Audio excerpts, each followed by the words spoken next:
오늘 우리에게 주시는 하나님 말씀은 요한복음 6장 1절에서부터 15절까지의 말씀입니다. 그 후에 예수께서 디베랴의 갈릴리 바다 건너편으로 가시매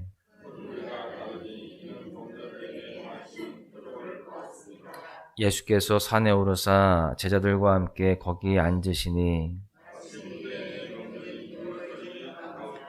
예수께서 눈을 들어 큰 무리가 자기에게로 오는 것을 보시고 빌립에게 이르시되 우리가 어디서 떡을 싸서 이 사람들을 먹이겠느냐 하시니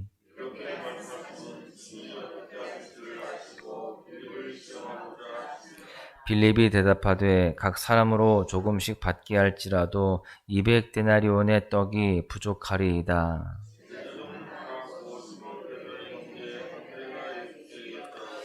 여기 한 아이가 있어 보리떡 5개와 물고기 2마리를 가지고 있나이다. 그러나 그것이 이 많은 사람에게 얼마나 되겠사옵나이까?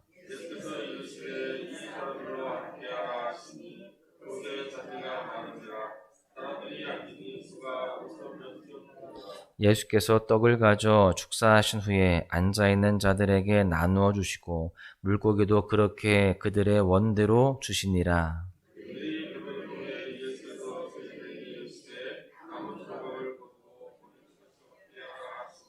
이에 거두니 보리떡 5개로 먹고 남은 조각이 12바구니에 찼더라.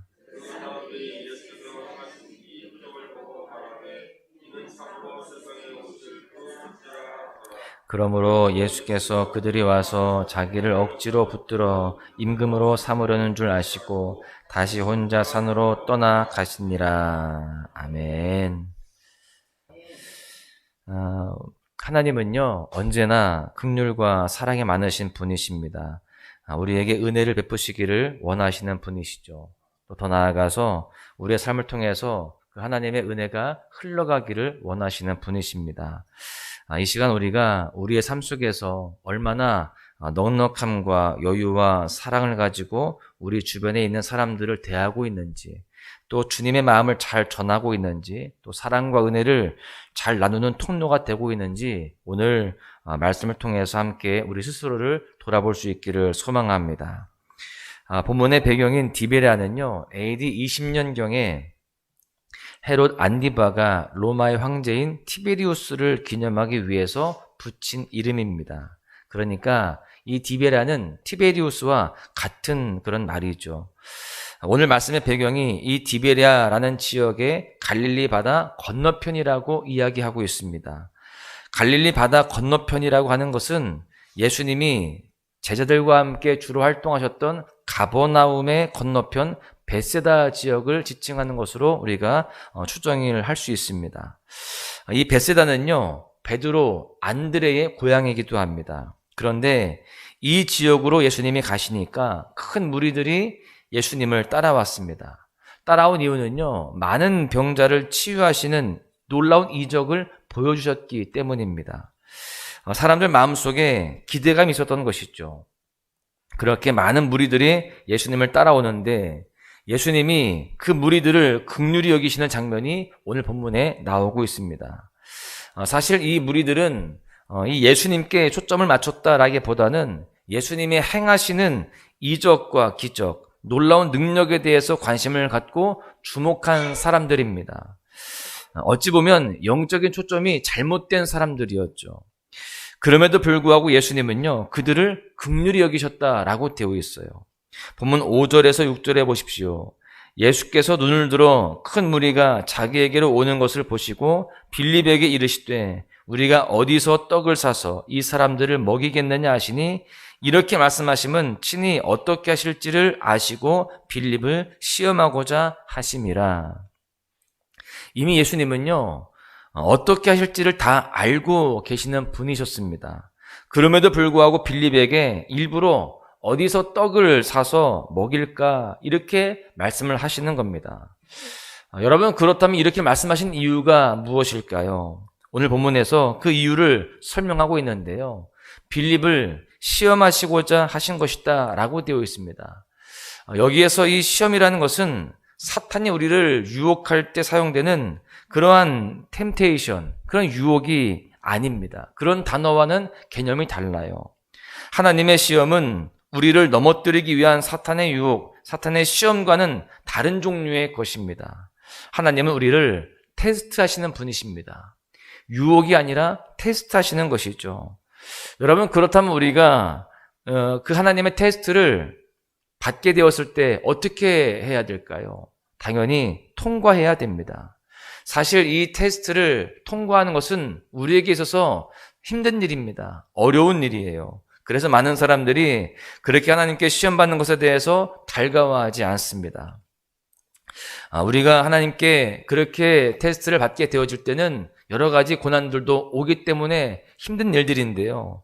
그럼에도 불구하고 우리는 그 테스트를 잘 통과해야 됩니다. 왜냐하면 그 시험들을 통해서 우리를 단련하게 하시고 우리를 거룩하게 하시고 온전하게 하시고 정금같이 하시는 그 하나님의 마음이 담겨있기 때문입니다. 우리는 그 시험 속에서 실족하는 것이 아니라 잘 통과하여서 더욱더 성장하고 아름다운 열매를 맺어가는 그런 모습들이 되어야 할 줄로 믿습니다. 오늘 본문에 보니까 빌립이 예수님께 테스트를 받고 있는데, 여러분, 우리는 우리에게 다가오는 하나님의 그 테스트, 그 시험 속에서 더욱더 잘 이겨나가서 낙심하는 것이 아니라 믿음으로 잘 통과하는 그런 모습들 될 수 있기를 간절히 소망합니다. 본문의 빌립은 어떤 모습을 보이는가를 보니까요, 7절의 말씀입니다.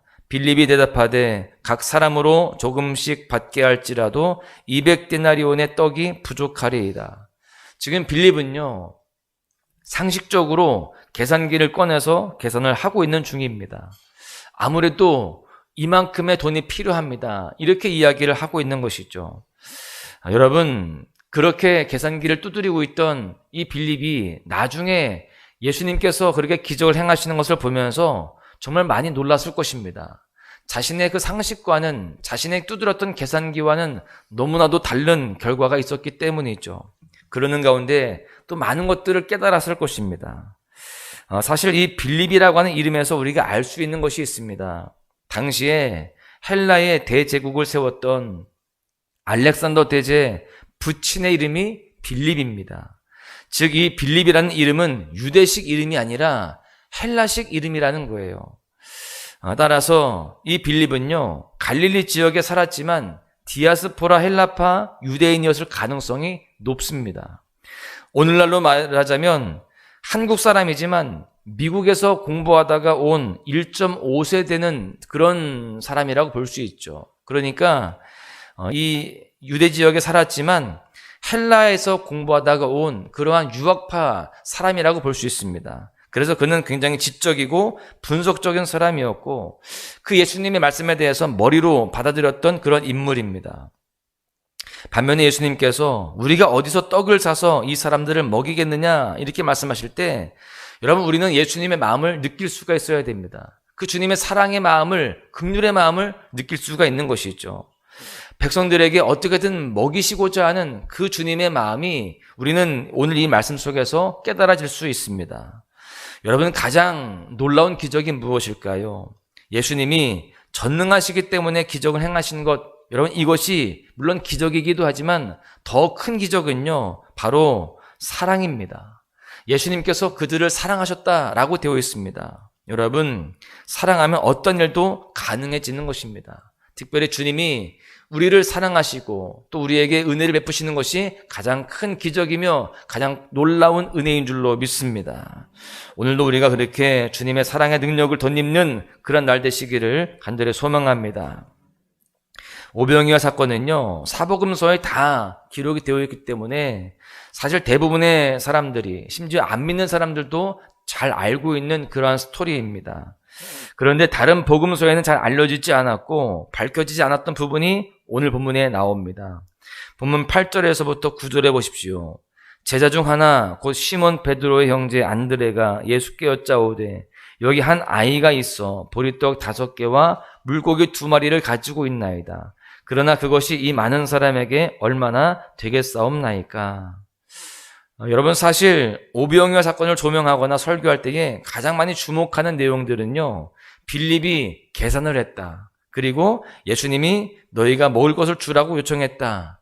또 그리고 오병이어를 가진 소년이 주님을 만나서 놀라운 기적이 일어났다. 이런 내용들입니다. 그런데 오늘 본문에 보니까 이 오병이어를 가진 소년을 누가 데리고 왔는가를 언급합니다. 누가 데리고 왔다라고 되어 있습니까? 바로 안드레입니다. 그런 안드레의 모습은 굉장히 놀라운 거예요. 왜냐하면 예수님이 너희가 먹을 것을 주어라 하셨을 때에 그 무리가 5,000명이나 되었습니다.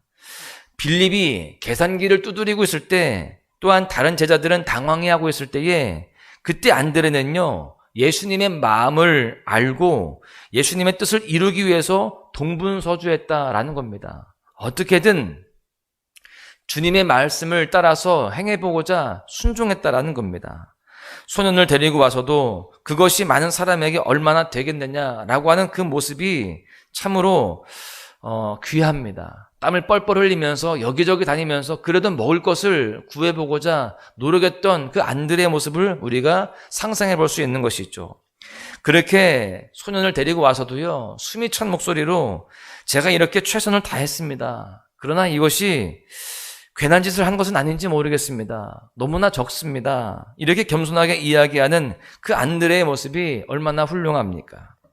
사실 예수님께서 너희가 먹을 것을 주어라. 나는 이 사람들을 무언가를 먹여서라도 보내고 싶다. 이렇게 말씀하셨을 때 주님, 상황이 그렇지 않습니다. 우리도 형편이 여의치 않고 충분한 떡을 구할 장소도 없습니다. 돈도 없습니다. 방법이 없습니다. 여러분, 이렇게 다른 제자들은 안 된다라고 이야기할 때에 이 안드레가 그래도 순종으로 반응을 했다라는 것입니다. 여러분, 그렇다면 우리는 이 빌립과 같은 마음을 가진 제자일까요? 아니면 안드레와 같은 마음을 가진 제자일까요? 우리에게 필요한 것은 예수님의 마음에 내가 얼마나 더 가까이 다가가기를 원하는가, 주님의 마음을 내가 얼마나 더 읽고 또 그 말씀에 순종을 하는가, 이러한 주님을 향한 마음의 동기가 필요합니다. 또한 더불어서 사람들을 향하여서 얼마나 사랑을 하는 마음이 있는가, 여러분, 이러한 사람들을 향한 사랑의 마음도 필요한 것입니다. 오늘 본문에 예수님이 사람들을 자리에 앉히시고 축사하신 후에 그 5,000명이나 되는 사람들을 다 먹이십니다. 11절에 보시면 예수님께서 떡을 가져 축사하신 후에 앉아있는 자들에게 나눠주시고 물고기도 그렇게 그들의 원대로 주시니라. 사람들이 배불리 먹도록 해주십니다. 그리고 12절에 보니까 그들이 배부른 후에 예수께서 제자들에게 이르시되 남은 조각을 거두고 버리는 것이 없게 하라, 이렇게 말씀하십니다. 이 11절과 12절의 말씀이 우리에게 큰 은혜를 줍니다. 왜냐하면 나눔에는 넉넉하셨지만 남은 것들에 대해서는 잘 관리하는 그러한 꼼꼼함을 보여주시고 있기 때문에 그렇습니다. 여러분, 허비하지 않고 풍성히 나눠주시는 그 사랑으로 채우시는 그 주님의 마음을 깨닫고 우리가 그 주님의 사랑 안에서 더욱더 감사하는 삶을 살아가야 되며, 또한 우리도 그러한 삶으로 많은 사람들에게 사랑을 베푸는 삶이 되어야 할 줄로 믿습니다. 여러분, 오늘 우리가 이 말씀들을 통해서 주님이 우리에게 무엇을 원하시는지를 잘 분별하고, 또한 우리도 그 주님을 닮아서 사랑으로 실천한 삶이 되어야 할 줄로 믿습니다. 말씀을 이제 정리하겠는데요. 오늘 본문의 말씀을 통해서 우리는 우리의 삶을 돌이켜보게 됩니다.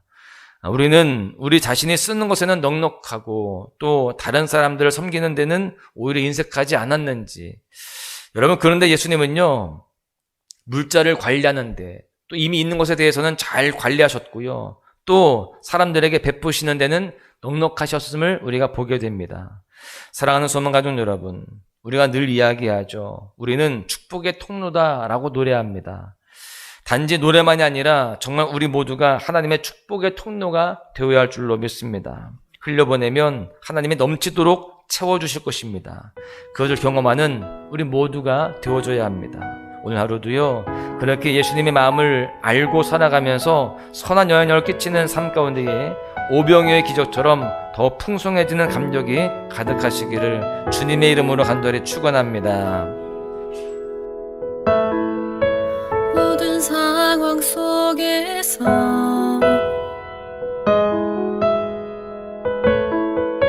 주를 찬양할지라.